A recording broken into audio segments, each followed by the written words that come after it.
जिंदगी का एक दस्तूर है जहाँ पर एक बच्चा पैदा होता है और वो बूढ़ा होकर मर जाता है। सोचो अगर कोई बूढ़ा ही पैदा हो और उसकी उम्र बढ़ने की बजाय घटना शुरू हो जाए और एक दिन वो बूढ़ा आदमी खुद बच्चा बन जाए। तो कुछ ऐसी कहानी है the curious case of Benjamin button की। वक्त है सन 2005 का, जहाँ पर ये दिखाया जाता है कि हॉस्पिटल में एक बहुत बूढ़ी औरत जिसका नाम डेजी फुलर है, वो अपनी जिंदगी की आखिरी सांसें ले रही है। उसके पास उसकी बेटी भी होती है जिसका नाम कैरोलाइन है और वो जानती है कि उसकी मॉम डेजी का आखिरी वक्त आ चुका है। आज शहर में मौसम भी बहुत खराब होता है क्योंकि मौसम विभाग ने जानकारी दी है कि शहर में एक बहुत बड़ा हरिकेन यानी कि बहुत बड़ा तूफान आने वाला है। और यहाँ कमरे में डेजी जो अपनी जिंदगी की आखिरी सांसें ले रही है, वो अपनी बेटी को अपनी जिंदगी की यादों में से एक याद बताती है। वो कहती है कि सन 1918 में इस शहर में रेलवे स्टेशन बना था और स्टेशन में एक बहुत बड़ी घड़ी लगाने के लिए मिस्टर गैट्यू को कॉन्ट्रैक्ट दिया गया क्योंकि वो अपने काम में बहुत अच्छे थे। उन्हीं दिनों वर्ल्ड वॉर 1 चल रहा था। उनका बेटा वर्ल्ड वॉर 1 में चला गया और एक दिन उन्हें खत आया कि उनका बेटा अपने देश के लिए जंग में शहीद हो गया। इस बात से मिस्टर गैट्यू पूरी तरह से टूट गए और वो दिन रात उस घड़ी को बनाने में लग गए। वो किसी भी तरह से उस घड़ी का काम पूरा करना चाहते थे और आखिरकार उन्होंने उस घड़ी को बना दिया। और जब सब लोगों के सामने उन्होंने उस घड़ी को ऑन किया तो वो घड़ी सीधी नहीं बल्कि उल्टी चल रही थी। और मिस्टर गैट्यू ने वहां पर खड़े सभी लोगों को कहा कि मैं जानता हूं कि आप सब लोग हैरान हैं क्योंकि घड़ी उल्टी चल रही है। मैंने इस घड़ी को इस तरह से इसलिए बनाया है ताकि हमारे बच्चे जो जंग में शहीद हो चुके हैं वो एक बार फिर से जी उठे, वो वापस घर आ जाए, लंबी उम्र जी। उनकी इस भावना को वहां पर खड़ा हर एक इंसान अच्छी तरह समझ सकता है क्योंकि हर किसी ने वर्ल्ड वॉर 1 में किसी न किसी को अपने परिवार से खोया था, इसीलिए कोई कुछ भी नहीं बोलता। हॉस्पिटल में डेजी अपनी बेटी को कहती है कि इसके बाद मिस्टर गैट्यू को किसी ने नहीं देखा। कुछ लोग कहते हैं कि उनकी मौत दिल टूटने से हो गई और कुछ लोग ऐसा कहते हैं कि वो हमेशा के लिए समंदर की गहराइयों में चले गए, लेकिन सच क्या है किसी को आज तक नहीं पता। इसके बाद डेजी अपनी बेटी से कमरे में ही रखी हुई उसकी एक डायरी को मंगवाती है और वो कहती है क्या तुम इस डायरी को मेरे लिए पढ़ोगी? मैंने इसे सैकड़ों बार पढ़ा है लेकिन आखिरी बार मैं इस डायरी को तुम्हारी आवाज में सुनना चाहती हूँ। इस डायरी पर तारीख होती है 4 अप्रैल सन 1985 और अब कैरोलाइन इस डायरी को पढ़ना शुरू करती है। इसमें लिखा होता है कि मैं अपनी वसीयत के नाम पर सिर्फ अपनी कुछ चीजें छोड़ सकता हूँ क्योंकि मेरे पास पैसे नहीं हैं। एक दिन इस दुनिया को मैं उसी तरह से छोड़कर चला जाऊंगा जिस तरह से मैं इस दुनिया में आया था, बिल्कुल अकेला और खाली हाथ। मेरे पास मेरी कहानी है और उसी कहानी को मैं इस डायरी में लिख रहा हूँ। मेरा नाम बेंजामिन बटन है और मैं उस रात को पैदा हुआ जिस रात को फर्स्ट वर्ल्ड वॉर खत्म हुआ था, यानी 11 नवंबर सन 1918 को। और कहते हैं कि उस रात को पैदा होना बहुत नसीब की बात है। लेकिन जब मैं पैदा हुआ तो मेरी मॉम, जिनका नाम कैरोलाइन था, वो इस दुनिया से चल बसी। उन्होंने मुझे पैदा करने के लिए अपनी जान दे दी। मैं उनका एहसान कभी नहीं भूलूंगा। लेकिन मरने से पहले उन्होंने मेरे पिता को कहा था कि वादा करो कि तुम हमारे बच्चे का ध्यान रखोगे। लेकिन जब मेरे पिता थॉमस ने मुझे देखा तो वो पूरी तरह से डर गए और वो मुझे उठाकर वहां से ले गए। वो मुझे नदी में फेंक देना चाहते थे लेकिन तभी वहां पर एक पुलिस वाला आ गया, इसीलिए वो मुझे लेकर वहां से भाग गए और एक नर्सिंग होम की सीढ़ियों के बाहर छोड़ दिया। ये नर्सिंग होम सिर्फ बूढ़े लोगों के लिए था और यहाँ पर काम करने वाली एक औरत जिसका नाम क्यूनी था, उन्होंने मुझे वहां पर देखा और उन्होंने ये तय किया कि वो मुझे पालेंगी।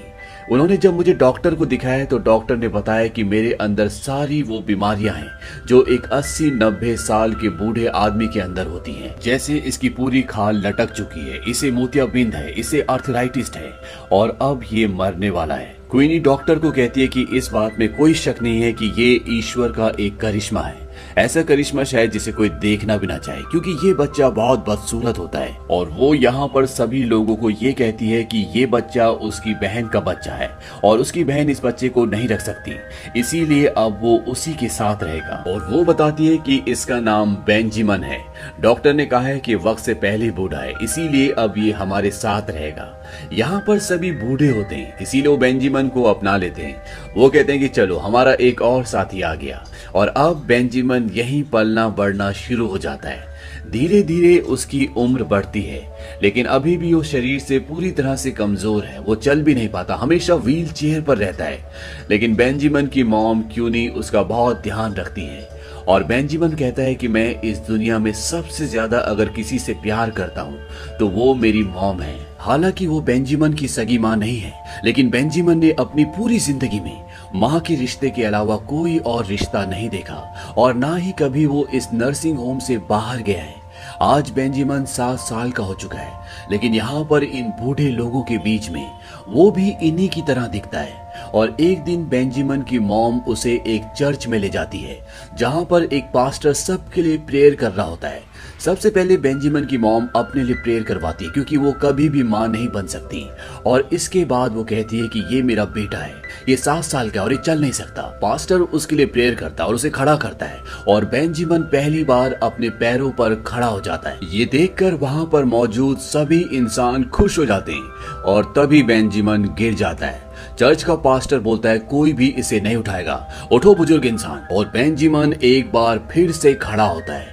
बेंजामिन तो खड़ा हो जाता है, लेकिन पास्टर का दिल बैठ जाता है, उसे हार्ट अटैक आ जाता है और उसी वक्त उसकी मृत्यु हो जाती है। बेंजामिन अपनी डायरी में लिखता है कि वो कुदरत का एक करिश्मा ही था। धीरे धीरे वक्त बीतता है और आज बेंजामिन 12 साल का हो चुका है और इनके नर्सिंग होम में, जहाँ पर सभी बूढ़े लोग रहते हैं, एक दिन एक 7 साल की प्यारी सी बच्ची आती है। इसका नाम डेजी होता है और ये वही बूढ़ी औरत है जो प्रेजेंट में हॉस्पिटल में अपनी जिंदगी की आखिरी सांसें ले रही है, जिसकी बेटी उसे ये पूरी कहानी सुना रही है। बेंजामिन कहता है कि जब मैंने पहली बार उसकी नीली आंखें देखी तो मैं देखते ही रह गया।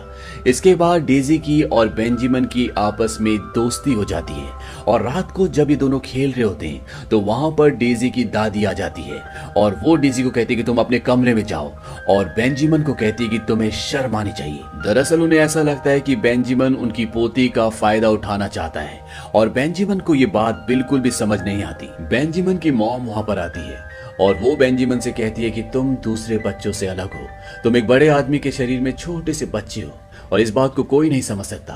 बेंजामिन बहुत ही दुखी मन से अपनी मॉम से पूछता है, मम्मा मुझे क्या हुआ है?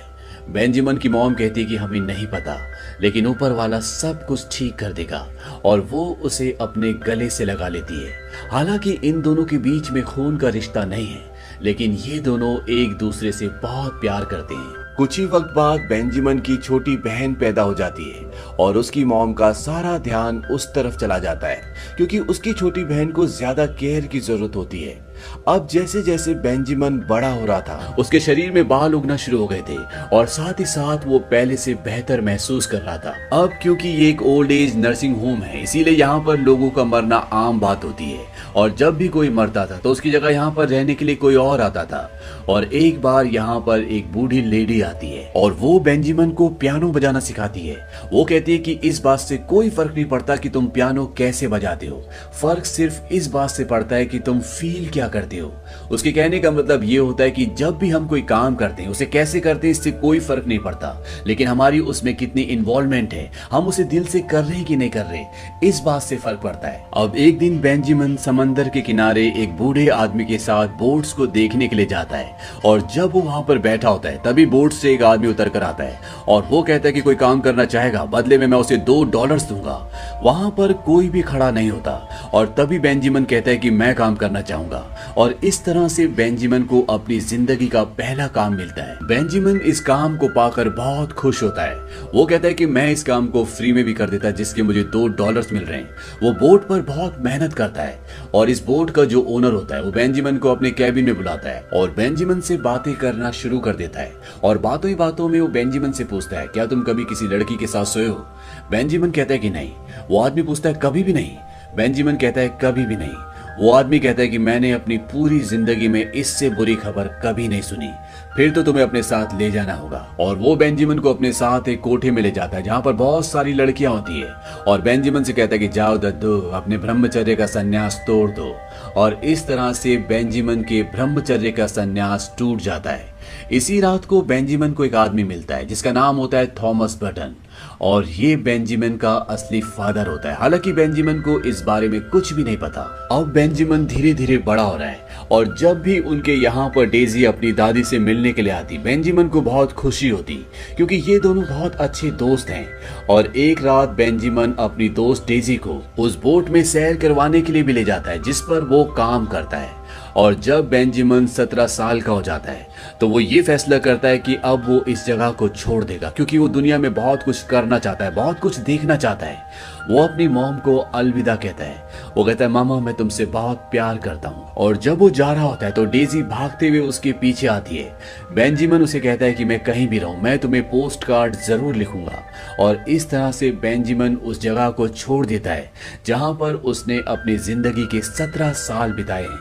और अब वो ज्यादातर समंदर में ही रहता है, क्योंकि उसकी बोट का जो ओनर होता है, जो कैप्टन होता है, उसने एक दूसरी कंपनी के साथ एक कॉन्ट्रैक्ट किया होता है जिसमें वो समंदर में बहुत दूर दूर तक जाते हैं। और इसी सफर के दौरान उसकी मुलाकात एक लेडी से होती है जिसका नाम एलिजाबेथ होता है। और एलिजाबेथ के बीच में और बेंजामिन के बीच में गहरी दोस्ती हो जाती है।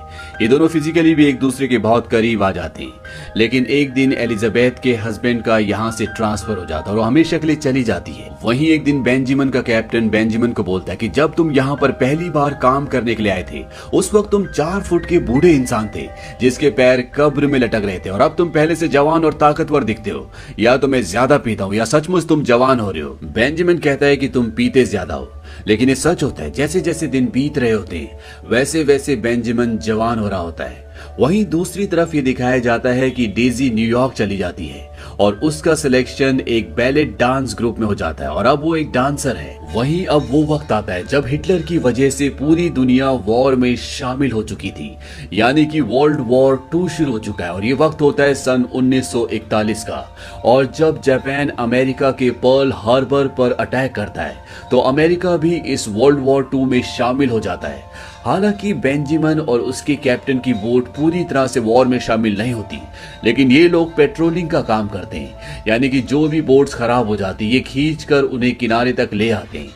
और एक बार जब ये पेट्रोलिंग कर रहे होते हैं तो ये देखते हैं कि पानी में बहुत सारे अमेरिका के सैनिकों की डेड बॉडी होती है, क्योंकि जर्मनी की एक पनडुब्बी ने उन पर हमला कर दिया होता है और वो पनडुब्बी इनके सामने होती है। और इसीलिए इनके दिल में भी अपने देश के लिए जज्बा जाग उठता है और इनके शिप का जो कैप्टन होता है वो पूरी स्पीड से अपनी बोट को उस पनडुब्बी की तरफ बढ़ाता है। दोनों तरफ से फायरिंग होती है और इस फायरिंग में बेंजामिन के साथ के सभी लोग मारे जाते हैं। और जब इनकी बोट उस बड़ी पनडुब्बी से टकराती है तो एक बहुत बड़ा ब्लास्ट होता है जिसकी वजह से जर्मन्स की पनडुब्बी डूब जाती है, लेकिन इसमें बेंजामिन बच जाता है। और अगले दिन जब यूएस नेवी वहां पर आती है तो वो बेंजामिन को बचा लेते हैं। यहाँ पर बोट में एक आदमी ने बेंजामिन को अपनी पूरी जिंदगी की कमाई भी दी थी। उसने कहा था कि अगर मुझे कुछ हो जाए तो ये मेरे परिवार को दे देना, और बेंजामिन ऐसा ही करता है। और अब बेंजामिन एक बार फिर से अपने घर वापस आ जाता है। और जब उसकी मॉम बेंजामिन को देखती है तो बहुत खुश होती है। वो अपने बेटे के गले लग जाती है और कहती है कि मैं ईश्वर से हर रात को प्रेयर करती थी कि मेरे बेटे को सही सलामत घर वापस ले आओ। तुम्हें याद है मैंने तुमसे क्या कहा था? बेंजामिन कहता है कि हाँ, कल क्या हो किसी को कुछ नहीं पता। और ये सच भी होता है। इस दुनिया का यही रूल है। हो सकता है कि आज जिस इंसान के पास कुछ भी ना हो, कल उसके पास वो सब कुछ हो जो कभी उसके सपनों में था, जो कभी वो चाहता था। और जिस इंसान के पास आज जिंदगी की सारी खुशियां हो सकता है कि कल उसके पास कुछ भी ना रहे। अब बेंजामिन को यहाँ पर कुछ हफ्ते बीत जाते हैं। यहाँ पर पुराने लगभग सभी लोग मर चुके हैं। और एक दिन यहाँ पर डेजी आती है क्योंकि वो बेंजामिन की मॉम क्वीनी से मिलना चाहती है। और जब बेंजामिन बाहर आता है तो डेजी उससे पूछती है क्वीनी है? दरअसल डेजी ने बेंजामिन को पहचाना ही नहीं होता क्योंकि वो पहले से बहुत जवान हो चुका होता है, लेकिन बेंजामिन उसे पहचान लेता है। हालांकि डेजी भी बहुत बड़ी हो चुकी है। वो कहता है कि डेजी मैं हूँ बेंजामिन।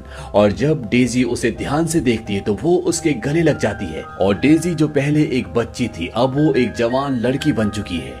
और बेंजामिन जो पहले एक बूढ़ा आदमी था वो भी अब पूरी तरह से जवान हो चुका है।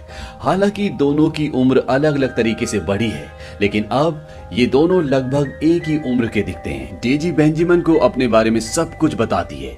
दरअसल बेंजामिन ने काफी वक्त से डेजी को पोस्ट कार्ड लिखना बंद कर दिया होता है, लेकिन अब जब ये दोनों एक दूसरे के साथ हैं तो ये दोनों एक दूसरे के साथ बहुत अच्छा वक्त बिताते हैं। डेजी बेंजामिन की पर्सनैलिटी से बहुत ज्यादा इम्प्रेस होती है और कहीं ना कहीं वो उसे बचपन से ही पसंद करती थी, लेकिन अब उसकी पसंद में फीलिंग्स भी आना शुरू हो जाती है और वो फिजिकली बेंजामिन के करीब जाना चाहती है, लेकिन बेंजामिन मना कर देता है। हालांकि वो डेजी से प्यार करता है, लेकिन शायद वो अभी इन सब चीजों के लिए तैयार नहीं है। अगली सुबह डेजी न्यूयॉर्क वापस चली जाती है, जहाँ एक तरफ दुनिया बूढ़ी हो रही है, मर रही है, वहीं बेंजामिन दिन प्रतिदिन जवान हो रहा है। और एक दिन बेंजामिन से मिलने के लिए थॉमस बटन आते हैं। वो बेंजामिन से पूछते, क्या तुमने मुझे पहचाना? बेंजामिन कहता है कि हाँ, क्यों नहीं। थॉमस अब पहले से बहुत बूढ़े हो चुके हैं, उनका पैर भी एक लगभग खराब हो चुका है और वो जानते हैं कि बेंजामिन उनका बेटा है, क्योंकि पिछली मुलाकात में जब उन्होंने बेंजामिन को देखा था, बेंजामिन ने अपने बारे में सब कुछ उन्हें बताया था और उसके घर को भी देखा था, तो वो समझ गए थे कि बेंजामिन ही उनका बेटा है। और अब वो बेंजामिन को अपने पूरे बिजनेस के बारे में बताते हैं। वो कहते हैं कि हमारी कई पीढ़ियां बटन बनाने का काम करती आ रही हैं और अब हमारा बटन का काम बहुत ज्यादा बढ़ चुका है, लेकिन मुझे नहीं पता कि मैं कब तक जिंदा हूं, क्योंकि मैं बीमार हूं। जहां पर एक वक्त में बेंजामिन खड़ा था जब वो छोटा था, यानी कि वो बूढ़ा था, वहीं अब थॉमस बटन खड़े, क्योंकि यही कुदरत का नियम है। जो छोटा है उसे बड़ा जरूर होना है, जो जवान है उसे बूढ़ा जरूर होना है। और अब इस उम्र में इस पड़ाव पर आकर थॉमस बटन को अपनी गलती का एहसास होता है और वो बेंजामिन को बता देते हैं कि तुम मेरे बेटे हो। ये सुनकर बेंजामिन पूरी तरह से हैरान हो जाता है। थॉमस बटन बेंजामिन को बताता है कि तुम्हारी मॉम का नाम कैरोलाइन था और बेंजामिन पहली बार अपनी असली मॉम की फोटो देखता है। बेंजामिन कहता है कि तुम ये सब कुछ मुझे क्यों बता रहे हो? थॉमस बटन कहता है क्योंकि मैं चाहता हूं कि मैं अपना सब कुछ तुम्हारे नाम कर दूं।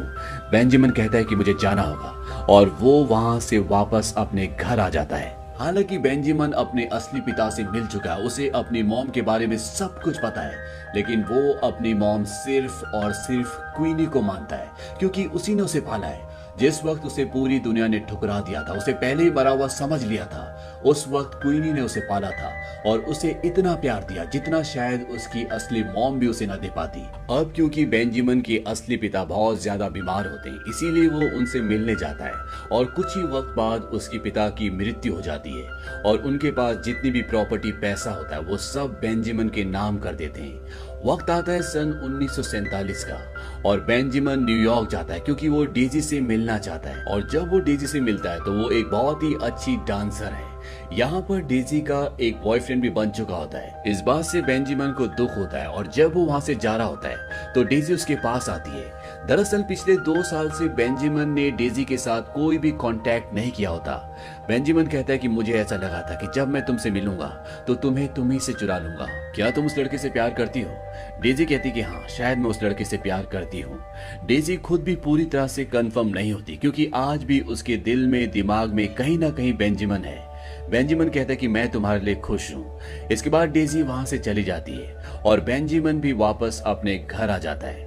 हालांकि ये दोनों एक दूसरे से अलग है, लेकिन आज भी ये हर रात को एक दूसरे को याद करते हैं क्योंकि इन दोनों के दिल में एक दूसरे के लिए प्यार है। अगले 5 सालों तक डेजी देश विदेश में कई शोज करती है और एक दिन बेंजामिन को लेटर मिलता है कि डेजी का एक्सीडेंट हो चुका है और वो उससे मिलने के लिए जाता है। यहाँ बेंजामिन के दिमाग में कई तरह के अलग अलग ख्याल चल रहे होते हैं। वो सोचता है कि अगर डेजी 5 मिनट और लेट अपनी रिहर्सल से बाहर निकली होती तो ये एक्सीडेंट कभी होता ही नहीं। ये वो गाड़ी वाला जिसकी गाड़ी से डेजी का एक्सीडेंट हुआ, अगर उसकी शेड्यूल में थोड़ा सा फेर बदल हो जाता तो वो उस वक्त उस जगह कभी भी नहीं पहुंचता जिस वक्त डेजी अपनी दोस्त के साथ सड़क पार कर रही थी।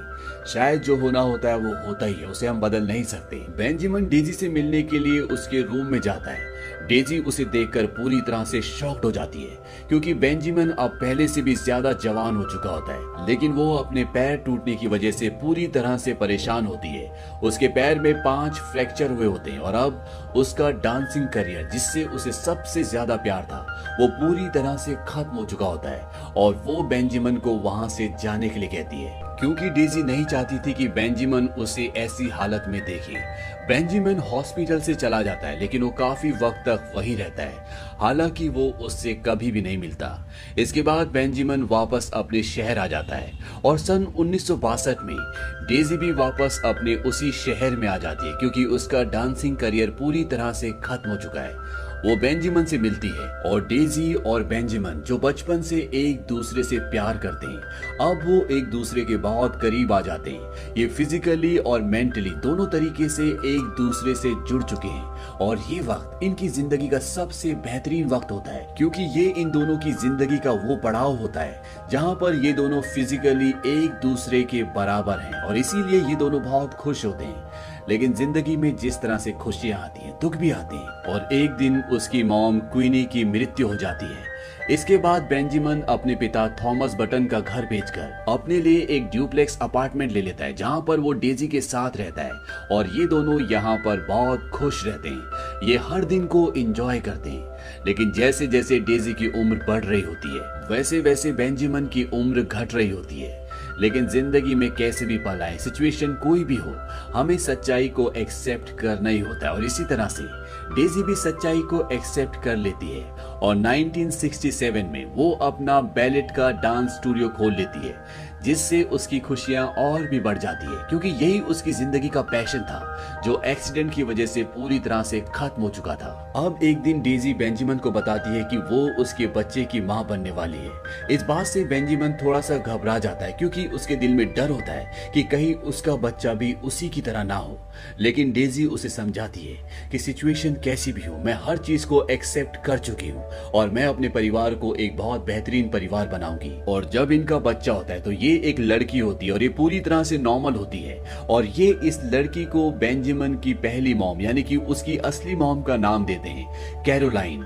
और कहानी अब आती है प्रेजेंट में, जहां पर जो लड़की इस किताब को पढ़ रही है उसका नाम कैरोलाइन है और उसे पहली बार पता चलता है कि बेंजामिन उसके पिता थे। अभी तक वो जिसकी कहानी पढ़ रही थी वो और कोई नहीं बल्कि उसके बायोलॉजिकल फादर थे। इस बात से वो थोड़ी सी अपसेट हो जाती है, वो बाहर जाती है, लेकिन एक बार फिर आकर वो कहानी को आगे पढ़ना शुरू करती है और उसमें आगे ये लिखा होता है कि बेंजामिन अब धीरे धीरे परेशान होना शुरू हो जाता है, क्योंकि जैसे जैसे उसकी बेटी बढ़ रही होती है उसकी उम्र छोटी हो रही होती है, यानी कि एक दिन वो अपनी बेटी की तरह बन जाएगा। और इसीलिए बेंजामिन अपने पिता की कंपनी को और बाकी सारी चीजों को बेचकर उसकी रकम को एक सेविंग अकाउंट में डाल देता है और ये सारा पैसा होता है डेजी के नाम पर और वो हमेशा के लिए वहां से चला जाता है। और ये साल होता है सन 1970 और वो अगले 10 सालों तक इंडिया में रहता है। 10 साल इंडिया में बिताने के बाद वो वापस अपने शहर आ जाता है।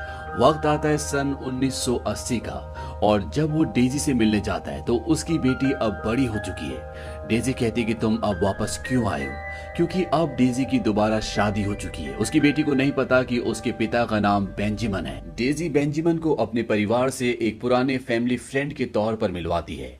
उस वक्त डेजी को वहां से जाना पड़ता है क्योंकि उसकी फैमिली बाहर उसका गाड़ी में इंतजार कर रही होती है। वो बेंजामिन से मिलने के लिए होटल में जाती है। डेजी अब लगभग बूढ़ी हो चुकी है, वहीं बेंजामिन की उम्र पहले से भी कम हो चुकी है।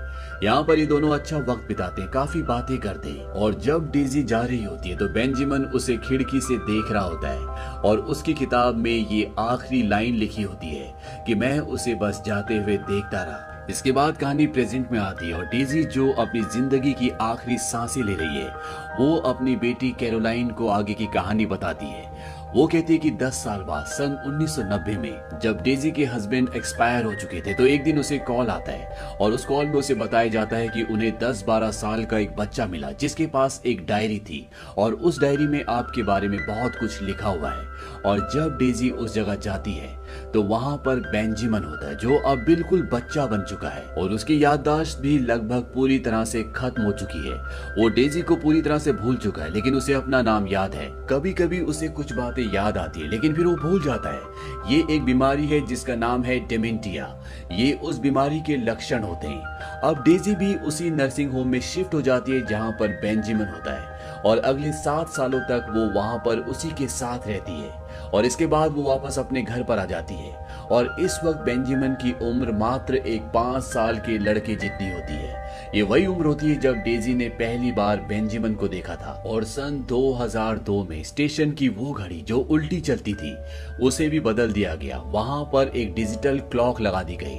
और सन 2003 में जब बेंजामिन एक बहुत छोटा बच्चा बन चुका है जो कि डेजी की गोद में है, वो आखिरी बार उसे देखता है। और वो डेजी को इस तरह से देख रहा होता है जैसे उसे सब कुछ पता है, सब कुछ याद है कि डेजी कौन है। और डेजी इस बात को महसूस कर लेती है और इसके बाद वो अपनी आंखें हमेशा के लिए बंद कर लेता है। और प्रेजेंट में सन 2005 में जब बाहर बहुत बड़ा तूफान आने वाला है तो उस तूफान के आने के साथ ही डेजी की भी आंखें हमेशा के लिए बंद हो जाती है। और हरिकेन की वजह से शहर में पानी भर जाता है और उस जगह पर जहां पर मिस्टर पेट्रियो की घड़ी होती है उस रूम में भी पानी आ जाता है और वो घड़ी उस पानी में डूब जाती है। और अंत में बेंजामिन की आवाज आती है और उन सब लोगों को दिखाया जाता है जो उसकी जर्नी में, उसकी लाइफ में उससे मिले थे। और यहाँ पे वो हर एक इंसान के किरदार को बताता है। वो कहता है कुछ लोग डांस करने के लिए पैदा होते हैं, कुछ लोग बटन्स बनाने के लिए पैदा होते हैं, कुछ लोग आर्टिस्ट होते हैं, कुछ लोग सिर्फ तैरने के लिए पैदा होते हैं और कुछ लोग माँ बनने के लिए पैदा होते हैं। दरअसल उसके कहने का ये मतलब होता है कि इस धरती पर पैदा होने वाले हर एक इंसान का एक पर्पस होता है, एक किरदार होता है और वो उस किरदार को निभाता ही है। तो ये थी पूरी कहानी the curious case of Benjamin button की।